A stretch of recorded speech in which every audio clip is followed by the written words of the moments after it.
नमस्कार दोस्तों, भारत एक सोच देख रहे हैं आप। दोस्तों, मिल्कीपुर में भारतीय जनता पार्टी कैसे जीती, समाजवादी पार्टी कैसे हारी, और इस चुनाव नतीजों के बाद, चुनाव नतीजे सामने आने के बाद अखिलेश यादव ने क्या कहा है समाजवादी पार्टी को लेकर, भाजपा को लेकर। सीधे भरत जी के पास चलते। भरत जी, मिल्कीपुर के परिणाम आ गए, आप मिल्कीपुर गए भी थे और अखिलेश यादव बेहद गुस्से में नजर आ रहे हैं, क्या कहेंगे आप? देखिए, मिल्कीपुर के जो नतीजे आए हैं ये प्रत्याशित नतीजे थे और शुरू से हम लोग इस बात को कह रहे थे कि ग्राउंड पर जो जनता कर रही है वो अलग है और ग्राउंड पर जो प्रशासन कर रहा है वो अलग है, चुनाव आयोग जो कर रहा है वो अलग है। दोनों अलग अलग चीज़ें हैं। इसमें कोई कहे कि भारतीय जनता पार्टी मिल्कीपुर का चुनाव जीत गई है तो ये आज भी कोई मानने के लिए तैयार नहीं है। उत्तर प्रदेश का नागरिक भी इस बात को मानने के लिए तैयार नहीं है। लेकिन हाँ, चुनाव आयोग की वेबसाइट पर भारतीय जनता पार्टी जीत गई है और वेबसाइट के ऊपर जो है वो मैं आपको बता देता हूँ, ये आपकी स्क्रीन के ऊपर है। इसमें आप देखेंगे तो पाएंगे कि 96,490 वोट अभी तक ये चंद्रभान पासवान को मिले हुए हैं, जबकि 52,030 वोट इस समय अजीत प्रसाद को मिले हुए हैं। ये 19वें राउंड तक की काउंटिंग की बात मैं बता रहा हूँ आपको। हालांकि अब लीड ले नहीं पाएंगे, हार मानिए आप पक्की 200% हार होगी। लेकिन यहाँ पर ये हो रहा था कि चंद्रशेखर की पार्टी डेंट पहुंचाएगी, बड़ा डेंट देगी, लेकिन बड़ा डेंट देते हुए दिखाई नहीं दे रही है। चंद्रशेखर की पार्टी 3,000-4,000 के आसपास वोट पाई है, इससे ज़्यादा वोट नहीं पाई है।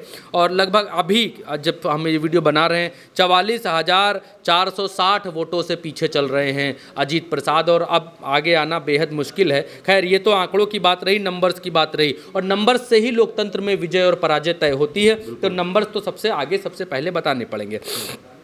लेकिन अब आपको अजीत प्रसाद जी के पिताजी का ये वीडियो सुनना चाहिए और देखना चाहिए कि ये ऐसा क्यों कह रहे हैं। समाजवादी पार्टी 35,612 वोट से अजीत प्रसाद जीत गए हैं। चुनाव आयोग का आंकड़ा कुछ और कह रहा है। चुनाव आयोग कह रहा है कि अजीत प्रसाद हार चुके हैं, जबकि उनके पिताजी क्या कह रहे हैं, दोबारा सुनिए। समाजवादी पार्टी 35,612 वोट से अजीत प्रसाद जीत गए हैं।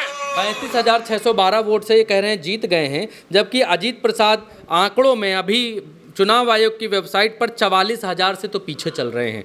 तो ये क्यों कह रहे हैं? बहुत लोग कह रहे हैं कि भाई मन की हताशा है या फिर प्रशासन के प्रति निराशा है या इस तरीके की चीज़ें लोग कह रहे हैं। लेकिन चलिए इनसे भी आगे बढ़ते हैं। इनके भी बड़े नेता अखिलेश यादव हैं, उन्होंने क्या कहा है वो भी आपको सुनना, देखना और जानना बेहद ज़रूरी है। यह आपकी स्क्रीन पर रहा अखिलेश यादव इस बात क्या कह रहे हैं वो भी मैं आपको पढ़ के सुनाता हूँ। अखिलेश यादव कह रहे हैं कि पीडीए की बढ़ती शक्ति का सामना भाजपा वोट के बल पर नहीं कर सकती है, इसलिए वो चुनावी तंत्र का दुरुपयोग करके जीतने की कोशिश करती है।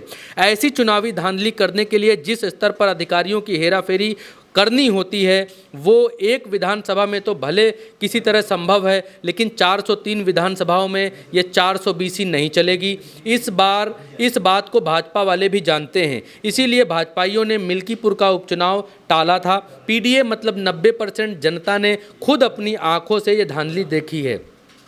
ये झूठी जीत है जिसका जश्न भाजपाई कभी भी आईने में अपनी आंखों में आंखें डालकर नहीं मना पाएंगे। उनका अपराध बोध और भविष्य में हार का डर उनकी नींद उड़ाएगा। जिन अधिकारियों ने चुनावी घपलेबाजी का अपराध किया है वो आज नहीं तो कल अपने लोकतांत्रिक अपराध की सजा पाएंगे। एक एक करके सबका सच सामने आएगा। न कुदरत उन्हें बख्शेगी न कानून। भाजपाई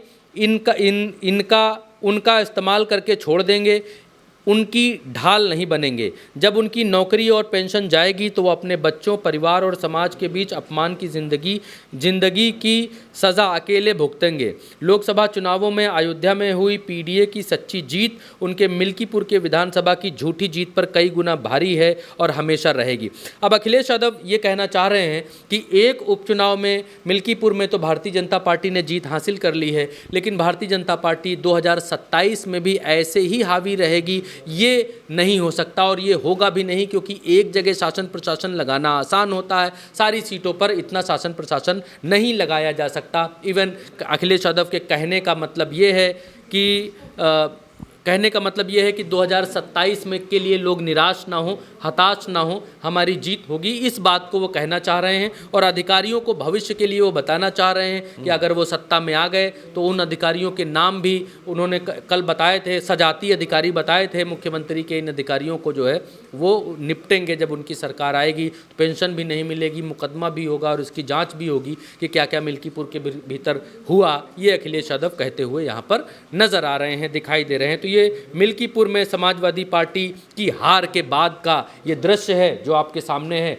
हमने आपको बताया। और हमारे तमाम सारे दर्शक ये पहले से भी जानते थे कि मिल्कीपुर के भीतर क्या होने वाला है और वो आज जानकर बहुत हतप्रभ नहीं हुए, लेकिन ये ज़रूर जानना चाहते थे कि मिल्कीपुर की जनता ने जो जनादेश दिया वो कितना दिया और कितना उनका जनादेश बदला गया या कितना उनके जनादेश के साथ छेड़छाड़ हुई या कितना जनादेश आया काउंटिंग में। अखिलेश यादव यहाँ पर खुलकर कह रहे हैं कि ये बेईमानी से भारतीय जनता पार्टी जीती है।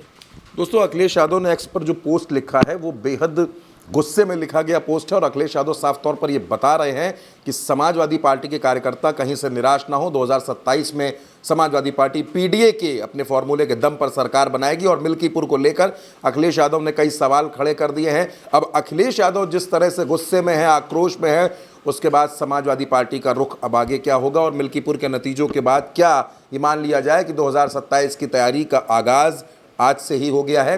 फिलहाल भारत एक सोच पर इस चर्चा में हमारे साथ इतना ही। आप भारत एक सोच के साथ बने रहिए, सब्सक्राइब करिए। नमस्कार।